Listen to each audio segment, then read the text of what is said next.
देख पा रहे हो कि मैंने जो फॉर्मेट है सैलरी शीट का वो मैंने यहाँ पे बनाया हुआ है, और जो जो कॉलम्स है like employee ID, name, designation, basic salary और भी जो टर्म्स है उन सबको मैंने ऐड किया हुआ है। सबसे पहले शुरुआत करते हैं एम्प्लॉय आईडी से। देखो ऑफिस में क्या होता है कि मान लो राहुल करके कोई पर्सन है, तो हो सकता है कि राहुल नाम का एम्प्लॉय एक और हो सकता है कि 2-3 हो। तो कॉर्पोरेट या जॉब सेक्टर में होता क्या है कि हर एक एम्प्लॉय को एक ऑफिशियल आईडी दी जाती है और उस आईडी के बिहाफ पे उसे इनरोल किया जाता है या फिर चेक किया जाता है कि इस आईडी का पर्सन है कौन।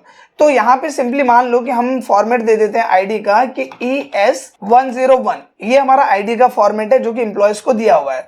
तो यहाँ पे क्या करना है कि 10 एम्प्लॉयज है हमारे पास, तो मैं एक और फॉर्मेट लिख देता हूँ ES102, यानी कि जो अगला कैंडिडेट है, और मैं दोनों को सिलेक्ट करके सिंपली यहाँ पे कॉर्नर पे आऊंगा, प्लस का सिंबल आएगा और इसे हम कर देंगे ड्रैग। तो जितने भी बाकी के एम्प्लॉयज है जो कि स्टेप बाय स्टेप आगे आने वाले, उनके लिए मैंने एक ही बार में यहाँ पे जो भी आईडी इनरोलमेंट है वो कर दिया है। इसके बाद बात करते हैं यहाँ पे नेम्स की। तो मान लो जो ES101 है, ये आईडी है किसकी? ये आईडी है राज की, तो हमने यहाँ पे लिखा राज। इसके बाद जो दूसरा कैंडिडेट है वो है अमन, अगला कैंडिडेट हमने लिखा मोहित, फिर हमने यहाँ पे लिखा निशांत, फिर हमने लिखा राजेश, फिर हमने लिखा हर्ष, फिर हमने यहाँ पे लिखा शुभम, इसके बाद हमने लिखा शानू, फिर हमने लिखा सौरभ, फिर हमने लिखा यहाँ पे नीता, फिर हमने लिखा अनीता, और फिर हमने लिख दिया यहाँ पे मोहिनी। तो इस तरीके से जो भी हमारे एम्प्लॉयज हैं उनका नाम हमने ऐड ऑन किया। अब देखो जितने भी एम्प्लॉयज हैं सबका डेजिग्नेशन अलग अलग होता है। सबसे पहली चीज डेजिग्नेशन होता क्या है? डेजिग्नेशन मतलब आप किस पद या ओहदे पर काम कर रहे हैं। जैसे आपकी पोस्ट क्या है, मैनेजर की पोस्ट है, असिस्टेंट मैनेजर की पोस्ट है, स्टाफ हो, सुपरवाइजर हो, हेल्पर हो क्या। तो यहाँ पे हर एक एम्प्लॉय की एक ऑफिशियल डेजिग्नेशन होती है। तो यहाँ पे मैंने डाल दिया कि जैसे इनके डेजिग्नेशन है वो क्या है? मैनेजर। इनका मैंने डाल दिया कि ये असिस्टेंट मैनेजर है, यानी कि क्या करते हैं? मैनेजर को असिस्ट करते हैं। इसके बाद हमने मोहित का डाला तो ये सुपरवाइजर है। इसके बाद यहाँ पे निशांत जो है वो स्टाफ है, राजेश भी स्टाफ है, ये भी स्टाफ है, और ये जो है ये सुपरवाइजर है। फिर हमने यहाँ पे डाल दिया स्टाफ, फिर हमने डाला स्टाफ, और ये जो 3 लोग हैं किस कैटेगरी में आते हैं? हेल्पर में, तो हमने यहाँ पे लिखा हेल्पर। तो यहाँ पे हमने जो डेजिग्नेशन है वो भी हमने फिल कर दिया। अब यहाँ पे बात करते हैं नेक्स्ट टर्म की जो कि है बेसिक सैलरी। यहाँ पे अब मैं बात करूँ जो बेसिक सैलरी और इसके आगे जितने भी टर्म्स है लाइक HRA, DA, ये सब इंपॉर्टेंट होने वाले हैं, तो जरा ध्यान देना। अब यहाँ पे सबसे पहले बात करते हैं बेसिक सैलरी की। देखो 8 घंटे 9 घंटे जो आप टाइम कर रहे हो ऑफिस में, उस 9 घंटे की आपको क्या सैलरी पे की जाती है? वो होती है आपकी बेसिक सैलरी। मान लो जैसे मैनेजर है तो इनकी सैलरी है 45,000 रुपए, तो मैंने यहाँ लिख दिया 45,000 रुपए इनकी सैलरी है। असिस्टेंट मैनेजर है, मैंने यहाँ पे लिखा इनकी सैलरी है 40,000 रुपए। यहाँ पे सुपरवाइजर है, मैंने लिखा 35,000, इनकी सैलरी मैंने दे दिया 30,000 रुपए, या फिर सेम यहीं पे भी मैं दे देता हूँ 30,000 रुपए। इस स्टाफ की बात करें तो इसकी सैलरी यहाँ पे 25,000 रुपए। फिर सुपरवाइजर की बात करें तो हमने इनकी सैलरी डाल दी कि 32,000 रुपए इनकी सैलरी है। इस स्टाफ की हम बात करें तो इनकी सैलरी हमने डाली यहाँ पे 17,000 रुपए, और यही सेम जो 17,000 है वो हमने डाला यहाँ पे, और हेल्पर जो है उनकी सैलरी हमने दे दिया 15,000 रुपए। तो इस तरीके से जो इनकी सैलरी है वो यहाँ पे हमने एड ऑन कर दिया। अब बात आता है दूसरा टर्म की, अटेंडेंस। देखो एक सिंपल सा टर्म समझना कि अगर आपकी सैलरी 45,000 रुपए है लेकिन आप महीने में सिर्फ 20 दिन आए हो तो आपको 45,000 तो नहीं मिलेंगे, आपको सिर्फ 20 दिन की ही सैलरी मिलेगी। तो बेसिकली सैलरी शीट है, लेकिन एक अटेंडेंस शीट भी क्रिएट की जाती है जिसमें क्या होता है कि आप कितने दिन आए हो, कितने दिन लीव है, कितने दिन हाफ डे क्या है, उन सबका लेखा जोखा होता है और उन सबको काट के एक प्रॉपर अटेंडेंस कैलकुलेट की जाती है। तो हम यहाँ पे एक अटेंडेंस लिख देते हैं। मान लो कि जो सैलरी शीट है वो है आपका जून का, तो जून में कितने दिन होते हैं? 30 दिन। तो 30 दिन के हिसाब से सैलरी शीट है।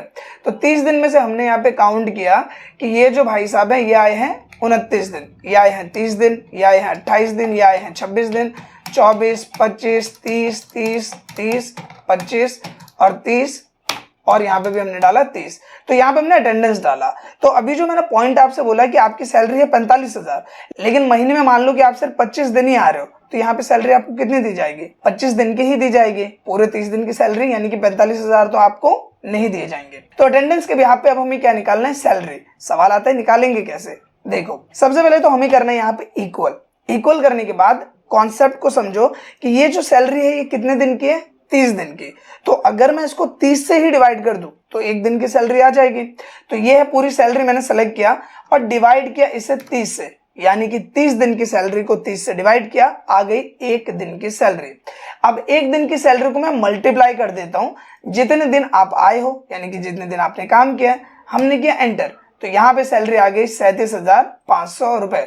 और बस आपको सिंपली सेलेक्ट करके ड्रैग कर देना है, ऑटोमेटिकली सबकी सैलरी यहाँ पे आ जाएगी। कुछ लोग की यहाँ पे पॉइंट में सैलरी आ रही है जो कि आप देख पा रहे हो, और अगर आपको पॉइंट वाली वैल्यू हटा के राउंड ऑफ वैल्यू लानी है तो आपको ऊपर डिक्रीज डेसिमल का ऑप्शन मिलेगा, इस पे आपको क्लिक करना है, एक प्रॉपर एक्यूरेट वैल्यू आपको यहाँ पे मिल जाती है। अब बात करते हैं नेक्स्ट टर्म की। ये जो चीजें आप देख रहे हो ये होते हैं अलोवेंस, डीए, एचआरए, सीए और टीए, ये सब क्या है? अलोवेंस है। अलोवेंस होता क्या है? अलोवेंस होती है छूट। मतलब मान लो कि अगर आप रूम रेंट पे लेके रह रहे हो तो आपको पता है ना, कई कंपनी क्या बोलती है कि आपके रहने का, आने का, खाने का, पीने का खर्चा कंपनी ही देगी। तो ये सब छूट होती है जो कि अलग अलग कंपनीज अपने अलग अलग स्टाफ के बिहाफ पे या फिर अपनी अलग अलग पॉलिसी के बिहाफ पे प्रोवाइड करती है। तो डीए का मतलब है डियरनेस अलाउंस, जो कि महंगाई के हिसाब से दिया जाता है, स्पेशली जो सरकारी एम्प्लॉइज होते हैं उनके लिए तो ये होता ही है। तो डीए की बात कर लेते हैं। डीए जो है वो परसेंटेज बिहाफ पे भी दिया जाता है और एक फिक्स अमाउंट भी हो सकता है। तो हम यहाँ पे क्या करते हैं कि सबको जो डीए है महंगाई के हिसाब से, वो मान लो हम 300 रुपए का डीए दे देते हैं, ठीक है। और हमने क्या किया, यही सेम अमाउंट हमने यहाँ पे रख दिया, क्योंकि प्रोसीजर आपको समझ में आ गया डीए है क्या। जब जरूरत पड़ेगी तो आपको बता दिया जाएगा कि आपको इसे परसेंटेज में रखना है या फिर आपको सिंपली एक फिक्स अमाउंट सबके लिए रखना है। तो फिलहाल के हमने यहाँ पे डाल दिया 300। इसके बाद आते हैं अगले टर्म पे जो कि है HRA, जो कि क्या है? House rent allowance. अब यहाँ पे मैंने डीए आपको बताया एक ऐसे एग्जांपल से कि फिक्स अमाउंट है। HRA हम करते हैं परसेंटेज के हिसाब से, कि मान लो आपकी कंपनी बोलती है कि हम आपको HRA देंगे 18% का, मतलब जो भी आपकी सैलरी है उस सैलरी का 18% आपको HRA के तौर पे दिया जाएगा, जिसमें आप अपने रहने का जो खर्चा है वो पे कर सकते हो और उस हिसाब से आप अपार्टमेंट या फ्लैट ले सकते हो। तो HRA क्या करता हूँ मैं, 18% एड ऑन करता हूँ। तो मैंने क्या यहाँ पे सिंपली इक्वल, और इक्वल करने के बाद जो इनकी सैलरी है इसका 18% मैं यहाँ पे निकाल देता हूँ। तो मैंने क्या किया, सैलरी मल्टीप्लाई 18 और हमने परसेंट का सिंबल दे दिया। हम प्रेस करेंगे एंटर, तो यहाँ पे आ गया 8100। और जब मैं इसे ड्रैग करता हूँ तो सबका जो आप देखोगे HRA वो अलग अलग दिखेगा बेस्ड ऑन उनकी सैलरी। तो ये आप यहाँ पे देख सकते हो। अब हम बात करते हैं सीए की। सीए क्या होता है? ये होता है कन्वेंस अलाउंस।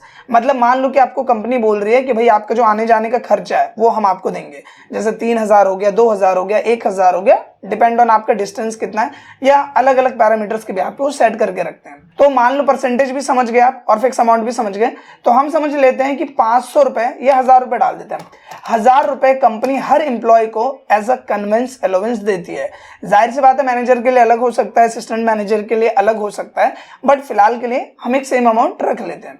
तो हमने यहाँ रखा सीए और हमने सब पे ऐसे अप्लाई कर दिया।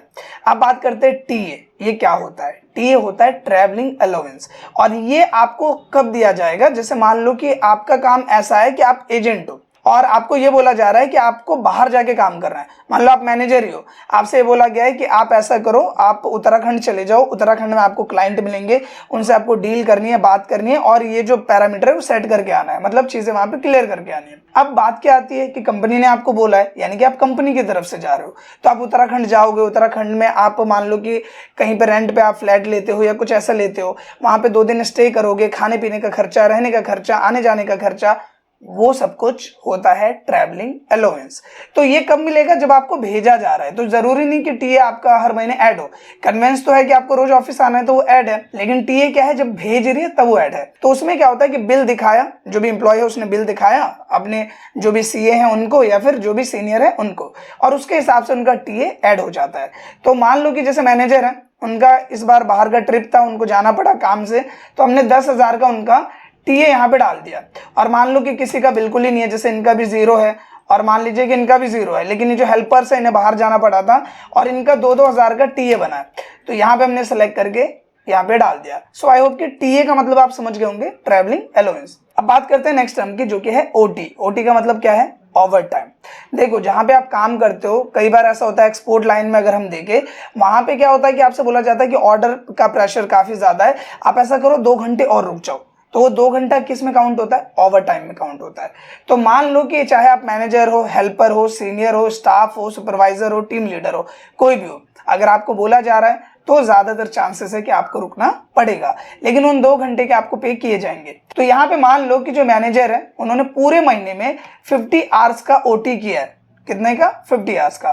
इनका हमने डाल दिया कि इन्होंने भी 50 आवर्स का किया है, किसी का हमने डाल दिया 60 आवर्स का है। तो मैं यहाँ पे आता हूँ और सिंपली इन सबका 60 कर देता हूँ और इनका मैं यहाँ पे 40 आवर्स का कर देता हूँ। तो मैंने यहाँ पे 40 सेलेक्ट किया और मैंने सिंपली इसको क्या किया, ड्रैग कर दिया। तो इस तरीके से इन सबका ओटी आ गया। अब सवाल ये आता है कि ओटी का पैसा कितना देंगे। देखो कई जगह पे क्या होता है कि आपका जो सैलरी है, 8 घंटे आप काम करते हो, 8 घंटे की सैलरी है, तो आप एक एक घंटे के हिसाब से दोगे, मतलब 60 घंटे इन्होंने काम किए तो 60 घंटे की पेमेंट हम उनको देंगे।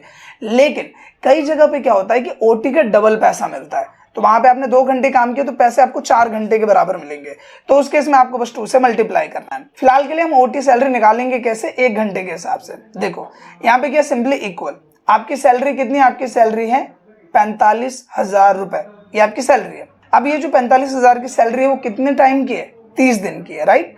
तो मैंने इसको 30 से डिवाइड किया तो 1 दिन की सैलरी आई। अब एक दिन में आप कितने घंटे काम कर रहे हो, 8 घंटे, यानी कि 1 दिन बराबर है 8 घंटे के। तो 1 दिन की सैलरी को मैं डिवाइड करता हूं 8 से, तो 1 घंटे की सैलरी आई और गुना कर दिया जितने घंटे उन्होंने काम किया, हमने किया एंटर, और 9,375 रुपए इनके 50 घंटे की सैलरी बन जाती है एज अ ओटी। और अगर आपको ये बोला जा रहा है कि हम डबल पेमेंट दे रहे हैं, मतलब कि 1 घंटे का हम 2 घंटे के बराबर पेमेंट दे रहे हैं, तो आपको करना कुछ नहीं है, इसको लेना है ब्रैकेट के अंदर और सिंपली आपको यहाँ पे मल्टीप्लाई विद 2 कर देना है। क्या करना है, मल्टीप्लाई विद 2, अब प्रेस करना एंटर, तो ये डबल हो जाएंगे। तो ये बड़ा ही सिंपल कॉन्सेप्ट है। फिलहाल के लिए मैं पहले जैसा ही कर देता हूँ 1 घंटे के हिसाब से, और आपको सिंपली यहाँ आगे कर देना है ड्रैग। एक बार दोबारा मैं इस टर्म को क्लियर कर देता हूँ, क्योंकि क्या पता आप शायद इसमें थोड़ा बहुत कंफ्यूज हो रहे हो, थोड़ा लंबा प्रोसेस था। तो हमने क्या किया यहाँ पे, हमने सिंपली क्या किया कि ये है सैलरी 30 दिन की, तो 30 से डिवाइड किया, 1 दिन की सैलरी आई। 1 दिन में आप 8 घंटे काम करते हो तो 8 से डिवाइड कर दिया तो 1 घंटे की सैलरी आ गई, गुना कर दिया जितने घंटे आपने काम किया और आपका आंसर यहाँ पे आ जाता है। अब यहाँ पे बात करते हैं नेक्स्ट टर्म की, जो कि है ग्रॉस सैलरी। ये इंपॉर्टेंट फैक्टर हो गया, क्योंकि सैलरी तो भाई आपकी 45,000 रुपए, लेकिन जब ग्रॉस टर्म्स को ऐड कर दिया जाता है, चाहे वो डीए हो, एचआरए हो, सीए हो, टीए हो, मेडिकल अलाउंस हो या कोई और अलाउंस हो, उन सबको मिला के, ओटी को भी मिला के आपकी सैलरी बहुत ज्यादा बन जाती है। मैं आपको शो करता हूँ। हमने क्या, सिंपली इक्वल करने के बाद इनकी 25 दिन की सैलरी है इतनी, प्लस में ये इनको मिला है डीए, प्लस में ये इनको मिला है एचआरए, प्लस में ये मिला है सीए, प्लस में ये मिला है टीए, और प्लस में इनकी ओटी की सैलरी, सब मिला के सैलरी हो जाती है इनकी 66,275 रुपए। सो आप देख सकते हो कितना डिफरेंस है। वैसे इनकी सैलरी 37,500, लेकिन जो अलाउंस, जो बेनिफिट्स आपको एक्स्ट्रा मिलते हैं कंपनी की तरफ से, वो आपकी सैलरी को कितना इंक्रीज अप कर देते हैं। तो यहाँ पे हमने डाला ग्रॉस सैलरी और हमने कैसे सिंपली ड्रैग। इसके बाद आते हैं नेक्स्ट टर्म पे, पीएफ और ईएसआई पे। इस पॉइंट को पहले समझना, पीएफ होता क्या है। पीएफ का मतलब होता है प्रोविडेंट फंड, और ये आपकी सैलरी में से कुछ अमाउंट कटता रहता है और जब आप जॉब छोड़ते हो तो आपको एक बड़े अमाउंट के तौर पे वापस मिलता है। तो पीएफ क्या है, प्रोविडेंट फंड है जो कि आपकी सैलरी में से कट रहा है। इसके साथ ही इसका रूल क्या होता है, अगर हम गवर्नमेंट सेक्टर्स में देखें तो वहां पे 10% पीएफ कटता है और बाकी का जो अमाउंट है वो गवर्नमेंट जो है वो अपनी तरफ से एड ऑन करती है। प्राइवेट सेक्टर्स में क्या है कि 12% का जो पीएफ है आपकी सैलरी में से, जो आपका इस महीने सैलरी बना है उसमें से वो डिडक्ट होता है, मतलब 12% आपसे काटे जाएंगे। प्लस में आपकी जो कंपनी है जिसे हम एम्प्लॉयर बोलते हैं वो 12% ऐड करती है। तो टोटल हर महीने आपकी सैलरी जो बनी है उसका 24% एड ऑन होता है एज अ पीएफ। 12% एम्प्लॉयर की तरफ से, 12% आपकी तरफ से। तो हम क्या करेंगे, 12% निकालेंगे। हमने क्या, इक्वल, और ये जो सैलरी जो इस महीने आपकी आई है 25 दिन की 37,500, इसका 12% आपको निकालना है। तो हमने क्या, सिंपली मल्टीप्लाई 12 डिवाइडेड बाय 100, या सिंपली आप 12% ऐसे डाल दो और 12% यहाँ पे आ गया। तो ये अमाउंट क्या होगा, ये डिडक्ट होगा। इसके बाद बात करते हैं ईएसआई की। ईएसआई का मतलब होता है एम्प्लॉय स्टेट इंश्योरेंस, और ये टोटल जो सबमिशन होता है वो 3% सबमिट होता है, जिसका फायदा ये होता है कि अगर आपको कोई भी बीमारी होती है, कोई भी परेशानी होती है, तो गवर्नमेंट उसका बेनिफिट आपको देती है। लेकिन इसका कुछ रूल भी है। रूल क्या है कि अगर आपकी सैलरी 21,000 रुपए से ज्यादा है तो आपका ईएसआई नहीं कटेगा, यानी कि आपको ये जो हेल्थ इंश्योरेंस है गवर्नमेंट की तरफ से, इसका बेनिफिट नहीं मिलेगा।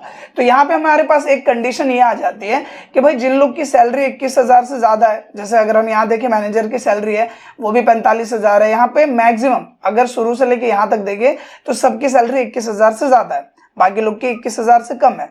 तो हम इसको करें कैसे, तो देखो यहाँ पे मैं छोटी सी चीज आपको बताने वाला हूँ, इस पे ध्यान देना। हमें करना इक्वल, और इफ का एक फॉर्मूला होता है वो हम ऐड करेंगे। टैप किया, फॉर्मूला शुरू हो जाएगा। अब ये पूछ रहा है सबसे पहले लॉजिक। तो लॉजिक ये है कि अगर ये जो सैलरी है अगर ये लेस देन है, क्या है, लेस देन, कितने के? 21,000 के।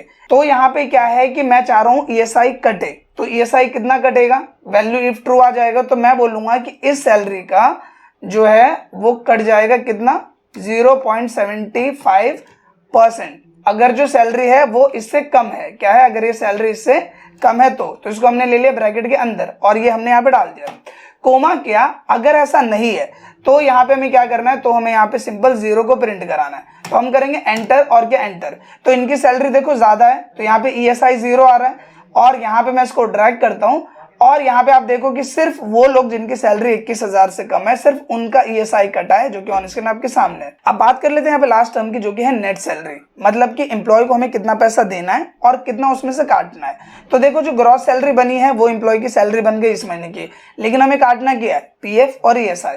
तो सिंपल करो इक्वल और यहाँ पे ग्रॉस सैलरी में से माइनस कर दो PF और माइनस कर दो ESI और कर दो एंटर। तो यहाँ पे हमने किया और यहाँ पे आप देखोगे कि इसकी जो इन हैंड सैलरी या नेट सैलरी बनी है वो यहाँ पे ऑन स्क्रीन आपके सामने है। सो यहाँ पे सैलरी शीट का कॉन्सेप्ट तो आपको क्लियर हो गया, लेकिन इसके साथ ही कुछ चीजें आप जान लो जो आपके लिए बेनिफिशियल रहेंगी। जैसे कि यहाँ पे आप देख रहे हो यहाँ पे 50 लिखा है, आपको डिनोट करना है कि 50 आवर्स है, मतलब ये क्या है? डेज है, मंथ है, आवर्स है, क्या है? तो आप इसे अच्छे वे में रिप्रेजेंट करना चाहते हो तो आपको करना है क्या है? इस रेंज को सिलेक्ट करना है, नंबर के साइड में आपको एरो का सिंबल दिख रहा है, इस पे क्लिक करना है, कस्टम में जाना है और यहाँ जनरल को कट कर देना है।